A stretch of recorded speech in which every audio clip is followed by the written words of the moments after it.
সম্মানিত মুসল্লিবৃন্দ, আর কিছুদিন পরেই আমরা আল্লাহ সুবহানাহু ওয়া তাআলার দেয়া সেই বিধান কুরবানি, যেটা আমরা বাস্তবায়ন করতে যাচ্ছি। তবে কুরবানির নিয়ত করার সাথে সাথেই আপনি স্মরণ করুন, প্রায় ৪৫০০ বছর পূর্বেই ইব্রাহিম আলাইহিস সালাতু ওয়াস সালাম এবং ইসমাঈল আলাইহিস সালাতু ওয়াস সালামের সেই কুরবানির কথা আপনি স্মরণ করুন। কুরবানির নিয়াতের সাথে সাথেই আপনি মনে রাখুন, সেই আল্লাহর আদেশে বৃদ্ধ বয়সে একমাত্র চোখের মণি একমাত্র সন্তান ইসমাঈল আলাইহিস সালাতু ওয়াস সালামকে জবেহ করা উদ্যত হওয়া পিতা ইব্রাহিমের কথা আপনি কুরবানি নিয়ত করার সাথে সাথেই আপনি স্মরণ করুন, সেই অটুট আত্মনিবেদনের তাৎক্ষণিক পুরস্কার হিসেবে একমাত্র সন্তান ইসমাঈল আলাইহিস সালাতু ওয়াস সালামকে ফিরে পাওয়ার আনন্দপ্লুত পিতা ইব্রাহিমের কথা আপনি স্মরণ করুন, যে আল্লাহ সুবহানাহু ওয়া তাআলার হুকুমে তার সন্তুষ্টি অর্জনের উদ্দেশ্যে পৃথিবীর সৃষ্টি জগতের সবচেয়ে শ্রেষ্ঠ, সবচেয়ে উত্তম বস্তুকে উৎসর্গ করার সেই অতুলনীয় স্মৃতির কথা। সম্মানিত মুসল্লিবৃন্দ, সেই বিষয়টি আমরা বাস্তবায়ন করতে যাচ্ছি, যদি আল্লাহ সুবহানাহু ওয়া তাআলা আমাদেরকে সেই তৌফিক প্রদান করেন। আল্লাহ সুবহানাহু ওয়া তাআলা মুহাম্মদ সাল্লাল্লাহু আলাইহি ওয়াসাল্লামকে বলছেন, মুহাম্মদ কুল ইন্না সালাতি ওয়া নুসুকি ওয়া মাহইয়ায়া ওয়া মামাতি লিল্লাহি রাব্বিল আলামিন। মুহাম্মদ সাল্লাল্লাহু আলাইহি ওয়াসাল্লাম, তুমি বলো, নিশ্চয় আমার সালাত, ওয়া নুসুকি নিশ্চয় আমার কুরবানি, ওয়া মাহইয়ায়া নিশ্চয় আমার এই জীবন, ওয়া মামাতি নিশ্চয় আমার এই মৃত্যু লিল্লাহি রাব্বিল আলামিন, এই পৃথিবীর প্রতিপালক একমাত্র আল্লাহ সুবহানাহু ওয়া তাআলার জন্যই। সম্মানিত মুসল্লিবৃন্দ, কুরবানি এটা এমন এক গুরুত্বপূর্ণ ইবাদত, যেটা নবী মুহাম্মদ সাল্লাল্লাহু আলাইহি ওয়াসাল্লামের কাছে যখন দ্বিতীয় হিজরিতে জারি হয়েছে, তারপরে যতদিন নবী মুহাম্মদ সাল্লাল্লাহু আলাইহি সাল্লাম পৃথিবীতে বেঁচে ছিলেন, প্রত্যেক বছরে তিনি এইটাকে পালন করেছেন, যেটাকে আমরা সুন্নাত ইব্রাহিম আলাইহিস সালাতু ওয়াস সালামের সুন্নাহ হিসাবে আমরা জানি, যার ধারাবাহিকতায় নবী মুহাম্মদ সাল্লাল্লাহু আলাইহি ওয়াসাল্লাম নিজেও তা বাস্তবায়ন করেছেন। তো এইটা আমি গত সপ্তাহে আমি বিস্তারিত আপনাদের সামনে আলোচনা করেছি। তো আজকে সেই কুরবানির সংক্রান্ত সংক্ষিপ্ত কিছু, যেটা ঈদুল আযহার দিনে আমরা বাস্তবায়ন করতে যাব বা বাস্তবায়ন করব, তার সম্পর্কে সংক্ষিপ্ত কিছু আলোচনা করে আমি আমার আলোচনা শেষ করার চেষ্টা করব ইনশাআল্লাহুল আজিজ। তো কুরবানির দিনে আমাদের কিছু করণীয় আছে। কুরবানি দিনে অর্থাৎ ঈদুল আযহার দিনে যে করণীয়গুলো ঈদুল ফিতরগুলোর মতোই, অর্থাৎ ঈদুল ফিতরে আমরা যেগুলো করেছি যে করণীয়গুলো, ঠিক একই করণীয়গুলো আছে ঈদুল আযহার মধ্যে। যেমন গোসল করে বের হতে হবে, যে পথ দিয়ে আপনি ঈদুল আযহাতে যাবেন অর্থাৎ মুসাল্লায় যাবেন, অন্য পথ দিয়ে আপনি বাড়ি ফিরবেন, পায়ে হেঁটে আপনি মুসাল্লায় যাবেন, ঈদুল ফিতরের সাথে মিল আছে। শুধুমাত্র কিছু 2 থেকে 3টা অমিল আছে। সেটি কি?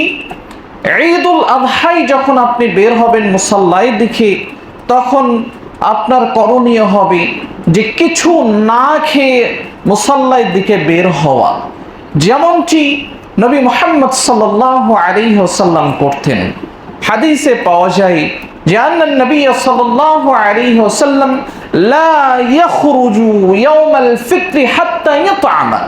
নবী মুহাম্মদ সাল্লাল্লাহু আলাইহি ওয়াসাল্লাম ঈদুল ফিত্রে বাড়ি থেকে বের হতেন, কোনো কিছু না খাওয়া পর্যন্ত বাড়ি থেকে বের হতেন না। ওয়ালা ইয়াতআমু ইয়াওমাল আযহা হাত্তা ইসাল্লিয়া, এমনকি ঈদুল আযহার দিনে তিনি কোনো কিছুই খেতেন না যতক্ষণ পর্যন্ত সালাত না শেষ হচ্ছে। অর্থাৎ ঈদের সালাত শেষ না হওয়া পর্যন্ত তিনি কোনো কিছু খেতেন না। অপর এক হাদিসে পাওয়া যায় যে নবী মুহাম্মদ সাল্লাল্লাহু আলাইহি ওয়াসাল্লাম কি করতেন, ফায়াকুলু মিন উযহিয়াতিহি, নবী মুহাম্মদ সাল্লাল্লাহু আলাইহি ওয়াসাল্লাম যেটা কুরবানি করতেন তার গোশত দিয়ে তিনি খাবার খেতেন। অর্থাৎ তিনি বের হওয়ার পূর্বে কোনো কিছু খেতেন না, বাড়িতে এসে তিনি কুরবানি করতেন, এরপরে তিনি সেই কুরবানির গোশত দিয়ে তিনি খাবার খেতেন। ওই দিনের প্রথম খাবার তার এটাই থাকতো। এটা হলো এই দিনের একটা সুন্নাহ। এই দিনের আরেকটি সুন্নাহ, সেটি হলো তাকবীর পাঠ করা। তাকবীর পাঠ করা ঈদুল আযহার অর্থাৎ জিলহজ মাসের যে তাকবীর পাঠ করা, এইটার দুইটা নিয়ম আছে। অর্থাৎ সময়সীমা দুই ধরনের, একটা হলো আম তাকবীর আর একটা হলো খাস তাকবীর।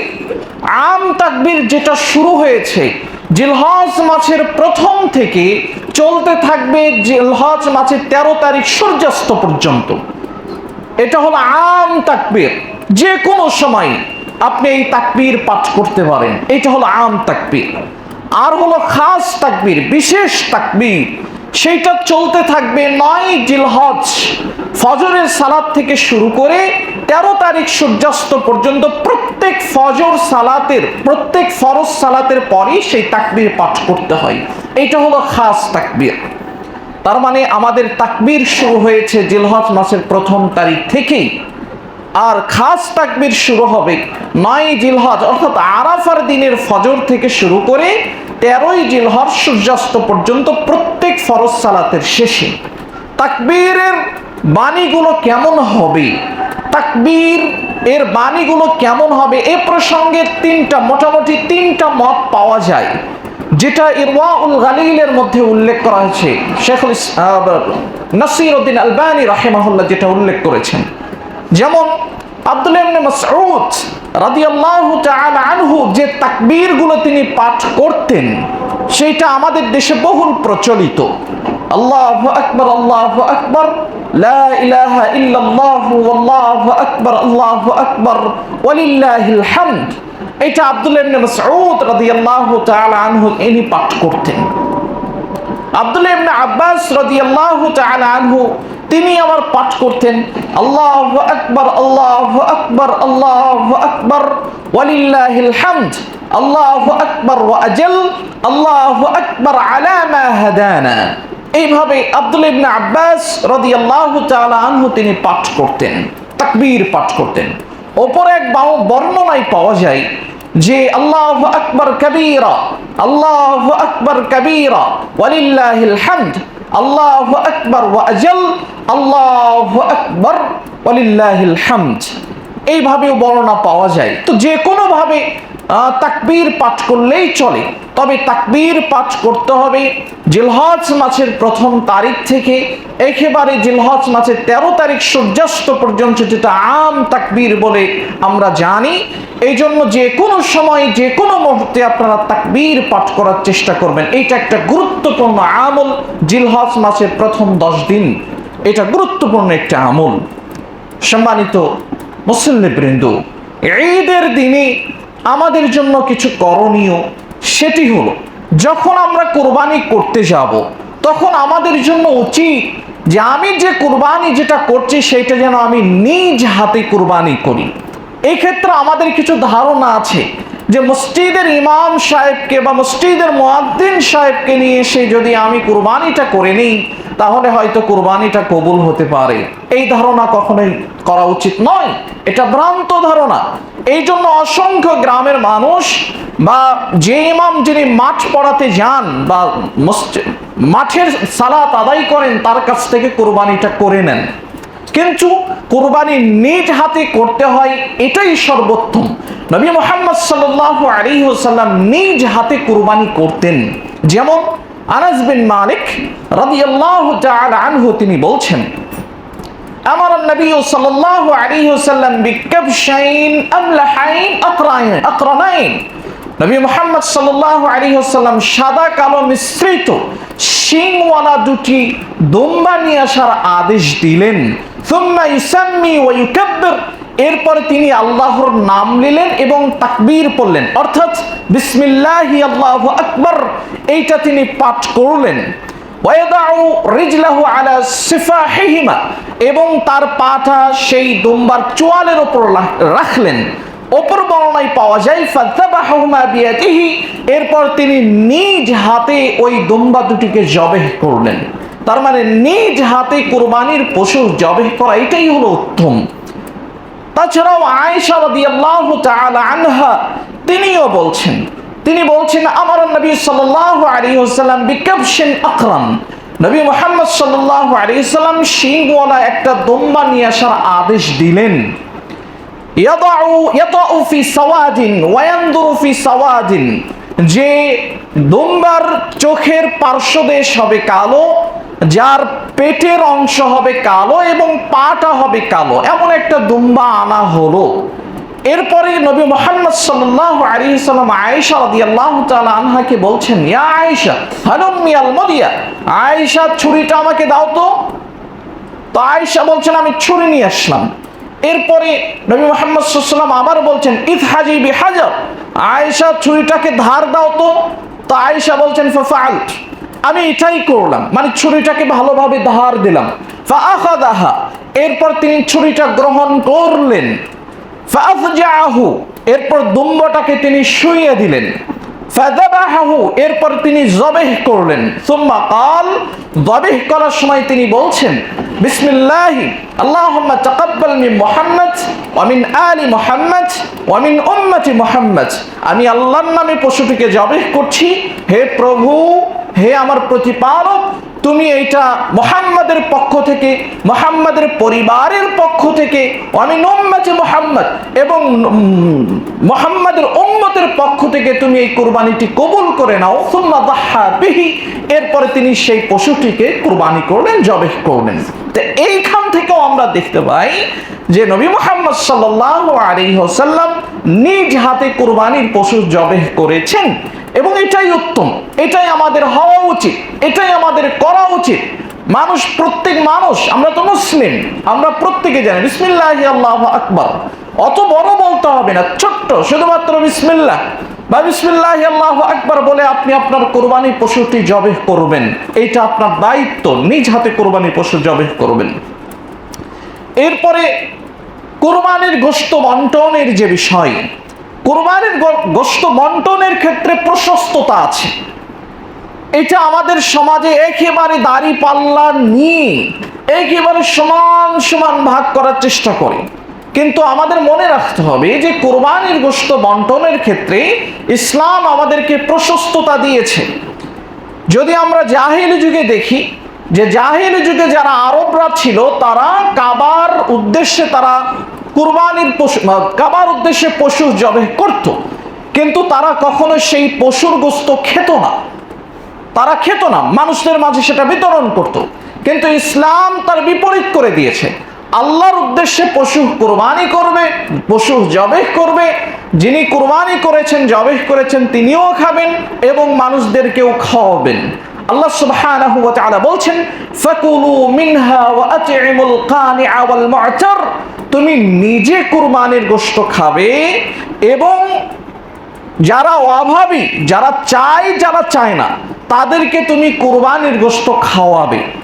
অপর এক আয়াতে আল্লাহ সুবহানাহু ওয়া তাআলা বলছেন ফাকুলু মিনহা ওয়া আত'ইমুল বাঈসাল ফাকির, তুমি নিজে কুরবানির গোশত খাবে এবং যারা অভাবী দুস্থ তাদেরকে তুমি কুরবানির গোশত খাওয়াবে। এইখান থেকে অসংখ্য মুফাসসিরিন কিরাম তারা মাসআলা গ্রহণ করেছেন যে কুরবানির গোশত নিজে খাবে, মানুষদের খাওয়াবে, আত্মীয় স্বজনদেরকে প্রদান করবে, এখানে ভাগ করার কোনো প্রশ্ন ওঠে না। তবে আব্দুল্লাহ ইবনে আব্বাস রাদিয়াল্লাহু তাআলা আনহু থেকে একটা মাওকুফ সূত্রে হাদিস পাওয়া যায়, তিনি বলছেন যে নবী মুহাম্মদ সাল্লাল্লাহু আলাইহি ওয়াসাল্লাম তিনি কুরবানির পশুকে 3 ভাগ করতেন। 1 ভাগ নিজ পরিবারকে খাওয়াতেন, 1 ভাগ তিনি তার অভাবী প্রতিবেশীদেরকে প্রদান করতেন, আর 1 ভাগ যারা ফকির, যারা মিসকিন, তাদেরকে তিনি প্রদান করতেন। এই হাদিসের ভিত্তিতে অসংখ্য মানুষ বা অসংখ্য আলেম বলে থাকেন যে কুরবানির পশু 3 ভাগ করা যায়, তবে এটা মানুষের উপর আবশ্যক নয়। কেউ 3 ভাগ করলে করতে পারে, আবার কেউ যদি মনে করে যে এখানে গোশত আছে, এখান থেকে আমি কিছু ফকির মিসকিনকে দেব, কিছু আত্মীয় স্বজনকে দেব, আর যা আছে সব আমি নিজে খাবো, বাস ইনশাল্লাহ কোনো সমস্যা নেই, এখানে প্রশস্ততা আছে। তবে আল্লাহ সুবহানাহু ওয়া তাআলার ওই আয়াতটা আপনি মনে রাখবেন, যেখানে তিনি বলছেন ওয়ামাইয়ুকা শুহা নাফসিহি ফাউলাইকা হুমুল মুফলিহুন, যে ব্যক্তি তার অন্তরকে কৃপণতা থেকে মুক্ত করতে পারলো, ফাউলাইকা হুমুল মুফলিহুন, আর তারাই হবে সফল কাম। এই জন্য অন্তরকে কৃপণতা থেকে মুক্ত রাখার চেষ্টা করবেন, মানুষদেরকে দিয়ে, আত্মীয় স্বজনদেরকে দিয়ে খাওয়ার চেষ্টা করবেন। প্রশস্ততা আছে এর অর্থ কখনো এটা ভাবা উচিত নয় যে আমি সবটুকু খেয়ে নেব, বা অল্প কিছু নামেই করব আর বাকি যা আছে সবকিছু খেয়ে নেব, এমনটা হওয়া উচিত নয়। বরং মানুষদেরকে দিয়ে, অভাবীদেরকে এবং অভাবী যারা প্রতিবেশী, যারা কোরবানি দেয়নি, তাদেরকে প্রদান করাই এবং তাদেরকে প্রদান করে নিজে খাওয়া, এটাই হলো উত্তম। নবী মুহাম্মদ সাল্লাল্লাহু আলাইহি সাল্লাম এমনটি করতেন। তো আল্লাহর নামে উৎসর্গিত যে পশু গোশত, এইটা যদি কোনো বিধর্মীয় যদি এসে আপনার কাছে যদি চায়, কোনো বিধর্মী যদি এসে যদি আপনার কাছে চায়, তো আপনি চাইলে তাকেও দিতে পারেন। যেমনটি আব্দুল্লাহ বিন আমর বিন আস রাদিয়াল্লাহু তাআলা আনহু, তিনি যখন কুরবানি দিয়েছেন পশু, তখন তিনি তার গোলামকে বলছিলেন ফাদ্দা বিজারিনাল ইয়াহুদ, তিনি তার গোলামকে বলছেন যে এই কুরবানির গোশত বিতরণের ক্ষেত্রে তুমি সর্বপ্রথম আমার প্রতিবেশী ইহুদি, তার মাধ্যম দিয়ে শুরু করবা। তার মানে কুরবানির গোশত এটা আল্লাহর নামে উৎসর্গের পবিত্র গোশত, ঠিক আছে, কিন্তু এইটা অমুসলিম যদি কেউ এসে চায় বা তাদেরকে যদি প্রদান করেন, এতে কোনো সমস্যা নেই। যেমনটা সাহাবীদের থেকে আমল পাওয়া যায়, তিনি তার গোলামকে বলেছেন যে আমার প্রতিবেশী যে ইহুদি আছে, তুমি তার মাধ্যম দিয়ে শুরু করেন বা শুরু করবে বিতরণটা। তাছাড়াও অমুসলিমদেরকে কোরবানি গোশত দেওয়া যাবে না, এই প্রসঙ্গে একটা হাদিসও পাওয়া যায়। যেমনটি নবী মুহাম্মদ সাল্লাল্লাহু আলাইহি সাল্লাম তিনি বলছেন লা তুতি'মুল মুশরিকিন শাইআন মিনান নুসুকি, কুরবানির পশু থেকে কোনো কিছু যেন কোনো মুশরিককে তোমরা খাওয়াবা না। এই প্রসঙ্গে একটা বাইহাকিতে হাদিস পাওয়া যায়, তবে হাদিসটা দাঈফ। সুতরাং সাহাবীদের থেকে যেহেতু আমল পাওয়া যায়, এটা আমরা করতে পারি ইনশাআল্লাহ।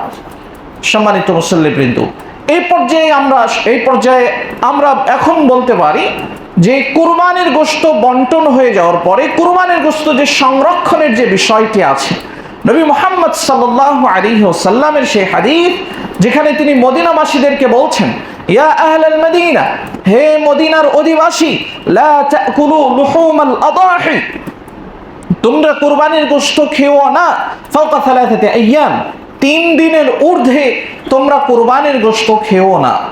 অপর এক হাদিসে পাওয়া যায় সালামা ইবনে আকওয়া রাদিয়াল্লাহু তাআলা আনহু, তিনি বলছেন যে নবী মুহাম্মদ সাল্লাল্লাহু আলাইহি ওয়াসাল্লাম বললেন মান যাহা মিনকুম ফালা ইসবিহান্না বা'দা সালিসাতিন ওয়া ফি বাইতিহি মিনহু শাই, তোমাদের মধ্যে যে ব্যক্তি কুরবানি করলো, তার বাড়িতে যেন 3 দিনের ঊর্ধ্বে কুরবানির গোশত না থাকে, অর্থাৎ 3 দিনের মধ্যে কুরবানির গোশত শেষ করতে হবে।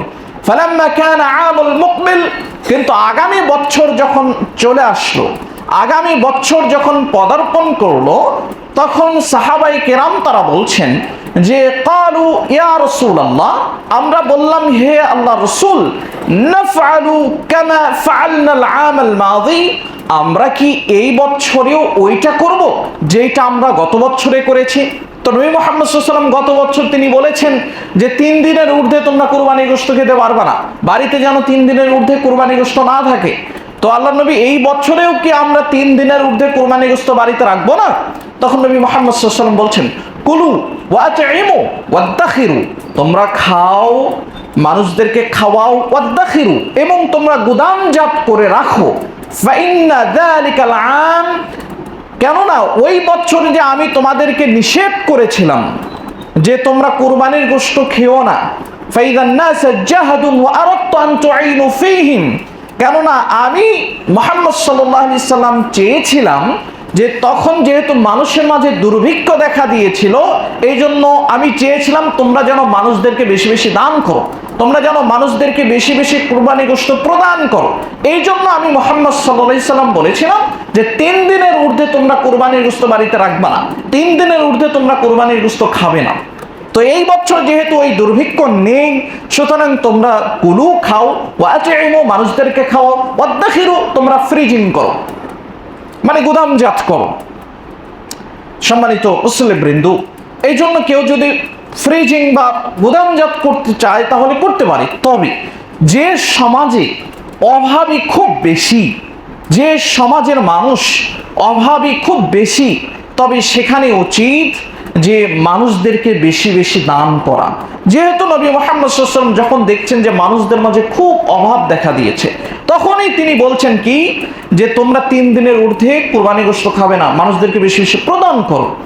তার মানে যে সমাজে মানুষের অভাবটা বেশি দেখা দেবে, সেই সমাজের মানুষগুলো যারা ধনী আছেন, যারা কোরবানি করছেন, তারা মানুষদেরকে বেশি বেশি প্রদান করবেন, তারা মানুষদেরকে বেশি বেশি গোশত প্রদান করবেন।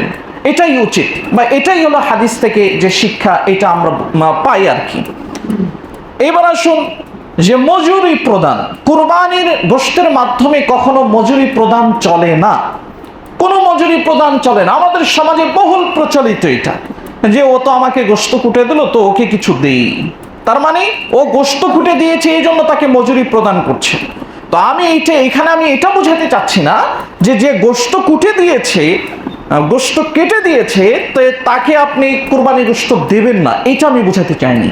আপনি তাকে দেন, তবে তাকে মজুরি হিসাবে দেবেন না, কারণ মজুরি কুরবানির গোশতের মাধ্যমে মজুরি দেওয়া নবী মুহাম্মদ সাল্লাল্লাহু আলাইহি ওয়াসাল্লাম নিষেধ করেছেন। যেমনটি আলী বিন আবি তালিব রাদিয়াল্লাহু তাআলা আনহু তিনি বলছেন যে আমারানি নবী সাল্লাল্লাহু আলাইহি ওয়াসাল্লাম আন আকুমা আলা বুদনিহি, নবী মুহাম্মদ সাল্লাল্লাহু আলাইহি ওয়াসাল্লাম আমাকে আদেশ দিলেন যে আমি যেন তার উটের যে কুরবানির যে উট ছিল এইটা ওখানে যেন আমি উপস্থিত থাকি।